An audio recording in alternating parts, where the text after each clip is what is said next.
Paul, thanks so much. All right, it is time for something a little different. Our Space HQ. The best times to catch a glimpse of the 2015 Geminid meteor shower is expected to start this weekend. And for tips on when and exactly how to catch a glimpse of the light show, we go to our favorite stargazer. That's Shilling Kendall. Jason's with us now. Sweet tie, man. Love the bow tie. You got to rock the bow tie. That's what we're all about here. Absolutely. Good to see you, Reynolds. Good to see you. Good to see you, too. I understand we're going to be rocking the great meteor show, light show. Can you tell us what exactly makes the December Geminid meteors so bright and so prolific? Well, first things first, with the Geminid meteor shower, you get some really nice stuff, meaning long nights.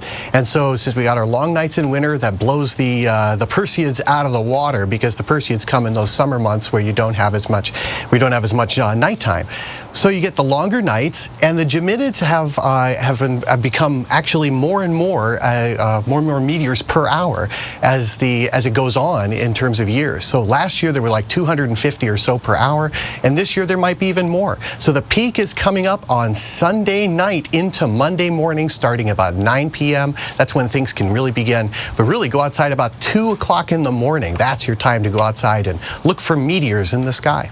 Okay, so when you go outside and you cast your eyes skyward, how long does something like this tend to last? How long should people expect to be outside? Well, they come in bursts, like 2 or 3 at a time, and then what they'll do is there might be many minutes of waiting. So you're literally outside waiting and waiting, and all of a sudden you see boom, boom, boom, boom, boom, a whole bunch of flashes of light in the sky. About 3 years ago, I was up in uptown Manhattan. Even in New York City, I saw like 50 in 1 hour, but it was a lot colder then and very, very clear skies. So you need a lot of clear skies. You've got to have that, and it's really just the winter time that actually takes the moisture out of the air in general, not like we've seen over the past week, but definitely takes the moisture out of the air, and then that actually makes the skies a lot easier to see.